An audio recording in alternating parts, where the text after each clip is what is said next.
So when using the scoreboard, we would typically have the large scoreboard table here plugged into this bottom. You can actually peel up the tape, so don't be intimidated by the tape. There's a little cover that flaps over, but we usually plug in here. There's an outlet behind us as well, but we don't typically use that one because the cord, a lot of people do have a tendency to walk behind the bench, so we try to keep that open. Okay, so for the scoreboard, you want to plug it in the back. The on switch is on the right here. When you click it on, you're going to hear a noise. The scoreboard will not light up yet. It's going to ask you typically, do you want to start where you left off from the last time? I typically say no. Maybe you do if you just accidentally turned it off. So I'm just going to start from the beginning, no. Okay, it's going to ask you to please enter your code, your model code. That code is right here on the front. So 134. Okay. And it says, would you like to operate wirelessly? Choose yes. And at that point, the clock should probably come on. It takes a few seconds. And, oh, at this point, just hit yes to confirm that is the board. And at that point, just give it a few seconds. There it goes. Okay. So let's talk about some of the basics of how to set this up. First off, when we want to set the time, okay, you want to hit set time. That's going to ask for minutes and seconds and 1/10 of a second.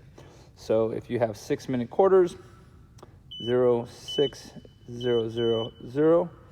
Yes, that's correct. At that point, it says 6 minutes. Now, this is your only opportunity to set the period. So if you want to set a period for period 1, this is when you have to do it at this juncture. Period 1, and there it goes. Now it says 1. Okay. During a basketball game, you typically want to operate the time using this clicker. Okay, so this clicker punches in. It can punch in left and right. So if you're lefty or righty, I think you have your preference. I prefer my right hand. So click the switch, and the time goes. Okay, so on and off, right there. Okay, so this button also has a horn button. Okay, so for horn function and time function, you could just be using this right here. Okay. Now, as for if you had to reset time, you would hit set time and punch in the time you'd like again. Yes. However, you cannot reset the time if the clock is running. So you must ensure that the clock is stopped before you try to reset the time. As for score, you would do a very similar procedure. You would hit set, what team you're trying to put the score for, home score. Let's set it to 0 to begin the game. Okay, and that puts it to 0. Set guess score, and that'll be 0 as well. Okay. Now for typical scoring in a basketball game, 2 points. If the home team scores, you can simply hit home score, 2, and it would add 2 to that score. Let's say the next one is a 3-pointer, home score 3, and it just keeps tallying the points up there, okay? And if you make a mistake, you just simply go set, home score, and that'll reset the score to what you want, okay? For possessions, you want to hit the next possession. You have to hit it several times, or just a couple times. So I'm going to hit it twice. That's for home. And then it'll keep flipping back and forth. Okay, so you can hit the next possession button for that. Okay. As for timeouts, you can preload your timeout values on there. Typically, there's 30-second and full-minute timeouts during a game, and then typically 5 minutes for halftime. So if you want to have that already preset, what you want to do is set where it says timeout timer, start. Well, this will be timeout. I'm going to call this option 0, timeout 0. How long would you like that for? I like it for 30 seconds. So I go 0, 0, 3, 0. Yes. Okay. Do you want to use timeout warning? So do you want it to buzz? I'm going to say yes. I like it to buzz at the 15-second mark. Okay, display timeout, yes. And that way that displays the timeout. So if a team calls a timeout, next time this, I can just go start, and I ask you which one. I want the one I just programmed for 0, and there it goes.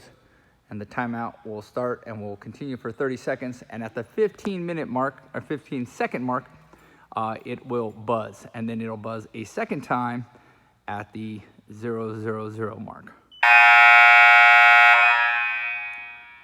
Therefore, you're not having to keep time on your watch or your phone, and all the coaches and refs know how much time is left right there.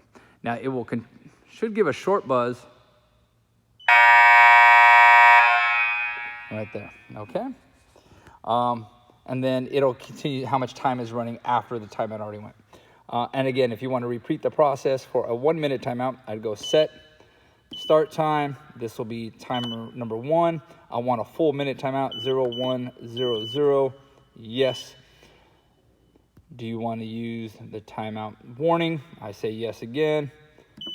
Okay, I want to set it at the 15-second mark. So how much time is left? 0015, yes. Yes. Okay, and then I can do the same process for halftime, set, time. This will be timeout 2. I want 5 minutes. Yes, and yes. And I want to set it at when there's 15 seconds or 30 seconds left. Yes, okay, and I will display that as well. Okay, so now I'll have 3 timeouts already preset, one for 30 seconds, 1 minute timeout, and for a 5-minute halftime, okay? For bonus, you wanna go to the bonus button right here. You're gonna have to press this several times. So if somebody's in the bonus, 2 beeps, sets it for the home team. Then the guest, and 1 more will set it for the guest. Then if you hit it again, a 4th time, it'll set for both teams. And for double bonus, which is very rare, there's an option for that as well. Okay, you can manually control the timeout as well from here on the interface. If the buzzer continues to go off and it's not stopping, a lot of times you have to hit time off. And so remember, the time needs to be off. Usually if this is programmed in there, this is controlling the time. But if that's not in there and you're controlling time here, you have to hit time off before you can reset the clock, okay? Typically, home timeouts in this are usually not displayed up there. Again, we just usually do that using the scorebook, okay? Lastly, any of these instructions can also be found on the back side of this paper right here, or this keyboard. So if you flip this over, I'm going to try to do.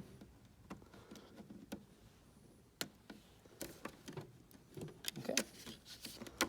All the instructions are on the back side of here for you to look at, okay? And so when you're done, all you need to do is just probably clear the board and then turn off, okay?